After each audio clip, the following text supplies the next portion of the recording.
What's up guys, it's your boy Dekkster here, and Rastakhan's Rumble's been out for about a week now, and there are so many cool new archetypes out there, but I'm gonna go ahead and highlight the top 7 that kind of stood out to me. A lot of these hit rank 1 legend, some of them were just top 10 legend, but I'm gonna go over them, and I'm sorry I can't go over every single deck. I might not go over like a armor Shutterwalk, maybe that's performing well, but I'm just not gonna cover it because it's not, it's not one of the top decks. Keep in mind we are just 1 week in, the meta is still rapidly changing. So be very, very careful with your dust. Just because these are hitting rank 1 legend doesn't mean you should just spend all your dust on it. So first up, we got Cantelope hitting rank 1 legend on NA with a 38-5 record with his Secret Hunter. It's kind of similar to Secret Hunter from last expansion. It just seems to be doing a lot better now that it's been strengthened by Zul'jin, Mass Contender, and Bloodscalp Strategist. Mass Contender actually doing a lot of work here, not only drawing a card, but playing it seems to be a lot of tempo. Then aside from that, it pretty much plays like a normal Secret Hunter, but we also got Zul'jin in there for that extra value, throwing down some extra traps, recasting your animal companions and your spellstones. Incredibly powerful. We got DeadDraw hitting rank 1 legend with a Topsy Priest, and this was good last expansion, but it just didn't have that oomph to kind of get it to the point where you can complete the combo. If you were playing against anything aggressive at all, you would just die. But now we got a much better tool in here, and that is Mass Hysteria. Usually you'd have to wait till 7 mana to scream and hope you didn't die by that point, but with Mass Hysteria being 5 mana and usually dealing with your opponent's board, it's going to be very helpful. And this is kind of bringing this out to look like a tier 1 deck. Now this one's very hard to pilot. You're going to need a lot of practice. So if you try this and think it sucks, you need a lot of practice. This is also running the quest in here for that additional health.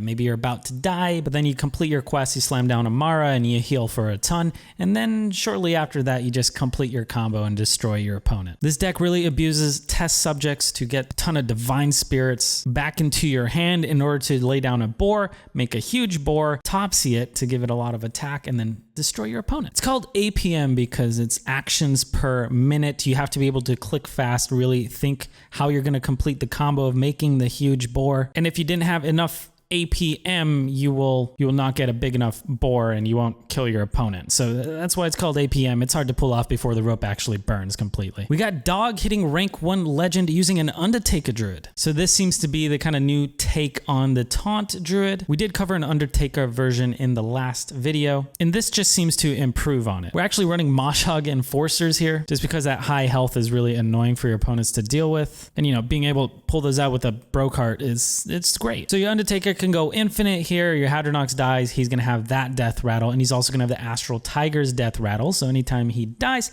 he goes back into your deck and spawns a bunch of taunts. This deck does seem very promising, and I'm curious to see if this is just going to be better than Taunt Druid or if people start reverting back to the old Taunt Druid version. We got Gyong hitting rank 1 legend with a Gonk Mally Druid. So this got that hybrid build here with the Mally and the Gonk. Of course, Gonk, if you kill something, you can swing again. So we have tools that kind of synergize with that. We got the Twig, and then we also got Pounce. And then also just that classic Mally style where you can throw Mally down, you can floop it, you can just Moonfire their face, you can swipe their face, do a ton of damage. So using the versatility of Gonk and Malygos just seems really strong. I wonder if this is actually better than just normal Mally. Like in the past, we did see Mally Tog hybrids doing well, but it seemed like Mally just prevailed. So I'm curious to see if Gonk Mally is going to be better than just Mally. But Gyong did hit rank 1 legend, and this is an amazing list. So Nightning hit rank 1 legend using mostly Control Priest. The whole Priest class in general, a lot stronger due to Mass Hysteria. It's just so awkward to play around, and it usually just destroys your opponent. And being able to demolish your opponent's board for 5 mana is amazing. We're also running Fire Tree Witch Doctors in here because that could come in clutch for those extra spells.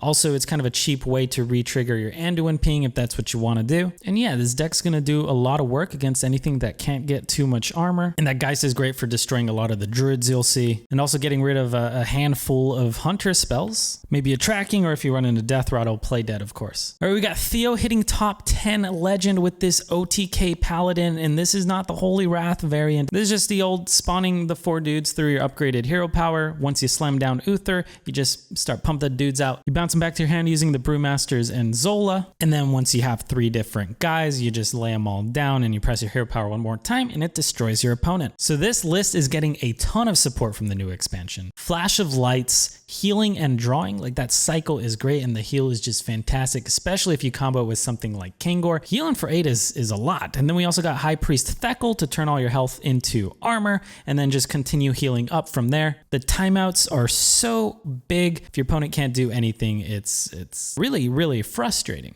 Maybe a timeout for a turn, your opponent overextends on the board, and then you hit them with the Pyro Equality or something like that. And then we also got Shirvala here. Shirvala usually going to be relatively cheap, and then that sick Lifesteal Rush cannot be ignored. It's a ton of value. We also got Call to Arms in here to kind of just pull out your loot hoarders and your protectors, just help you thin out your deck, get to your combo a lot quicker. But yeah, this one seems a lot more reliable than the Holy Wrath one. The Holy Wrath is a ton of fun, but this just seems better. We got Toast Monster hitting top 10 legend with a Kingsbane Rogue here. And this list is a little bit more pirate heavy than the ones I've been seeing, and that's just because Raiding Party is so powerful. Throwing in those Dread Corsairs, making them pretty much 0 mana 3/3s with taunt is very, very nice. Kingsbane, so good right now in this expansion because once again, we got the Shiny Finders to find the weapon, then we got the Raiding Parties to find the weapon again. So just in previous expansions, it was so difficult to actually find your Kingsbane. Sometimes you'd never find it and then you'd lose. Just a lot more consistent now. So if you've ever really wanted to get into Kingsbane, this seems to be the expansion to do it. So there you go, guys. A quick update on 7 different decks that are doing great right now. There are a lot of decks out there right now, a lot of them doing well. I'm enjoying a Burn Odd Mage that has Nightblade in it, and also really enjoying like Quest Hunter and Discard Lock. There's just so many cool variants out there. Really enjoying this expansion. I hope you guys are too. Don't forget to check me out on Twitch. Good luck on ladder and stay hydrated.